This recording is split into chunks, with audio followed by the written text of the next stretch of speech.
Joshua 3:16 continues this. The waters coming down from above, so coming down from the north, from the Sea of Galilee, coming down from above, stood.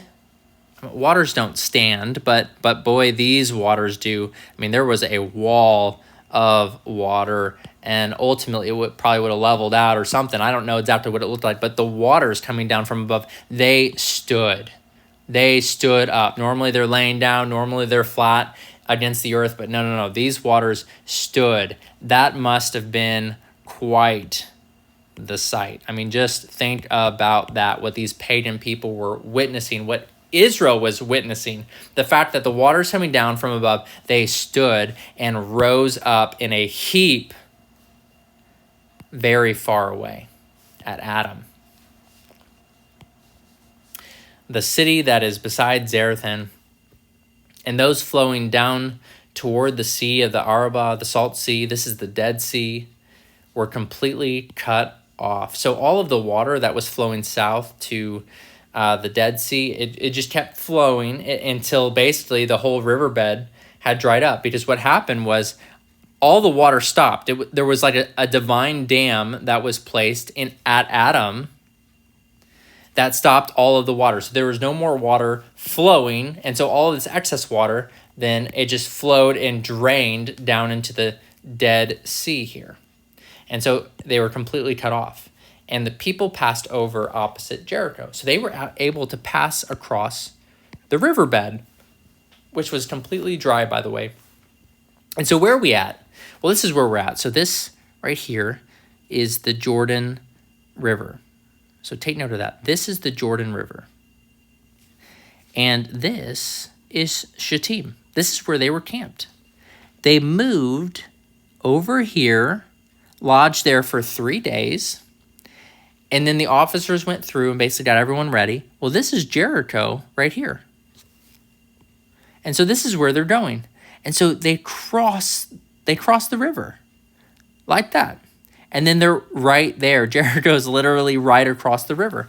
But look, the water did not stop here. It didn't stop here. It didn't stop here. It didn't stop here. It stopped at Adam, a city located over 15 miles north. Over 15 miles away.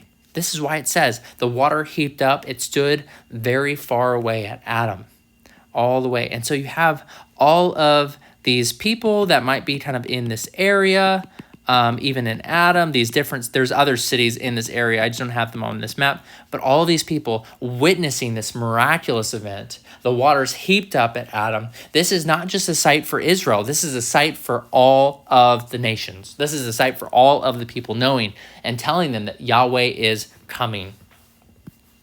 And so Joshua chapter 3, verse 16 says, the waters coming down from above stood, and they rose up in a heap. You can't explain this away. Like, God did this, and this can only be explained, not by natural phenomenon. This can only be explained by divine miracle. They stood and rose up in a heap very far away at Adam.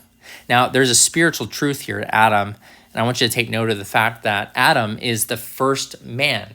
Adam and Eve, God made Adam, and Adam is the one who ushered in sin into the whole world. And so what we have here is a picture of God's miraculous saving hand for his people, bringing all of his people into the promised land. Basically, what we are witnessing is a spiritual truth. God is illustrating a point here. Adam, don't get off track with me. Adam was a real city. Okay, the context stands that all of this really happened. But there is a spiritual truth here that God is using. He's using physical events, physical history, physical archaeology in a physical city, a real-life city. He's using this to illustrate a point.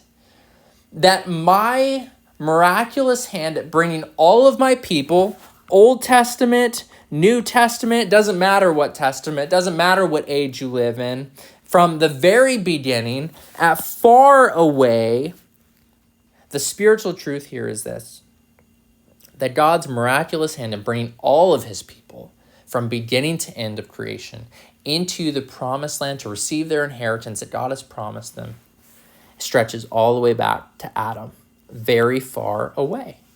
Look, spiritual truth there.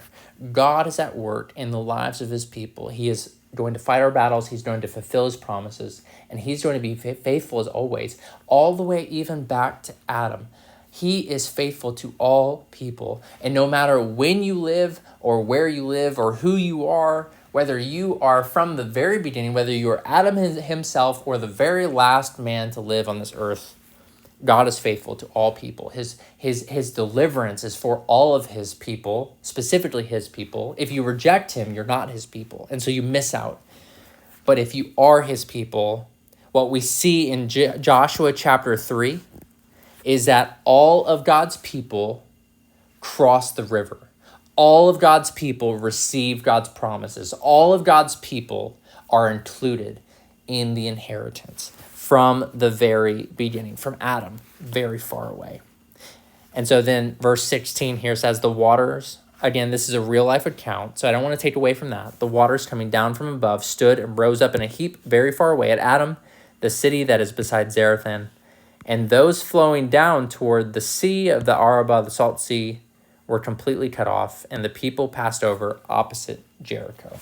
And so the people successfully crossed the Jordan River, and we will see that they crossed on dry ground. Joshua chapter 3, verse 16.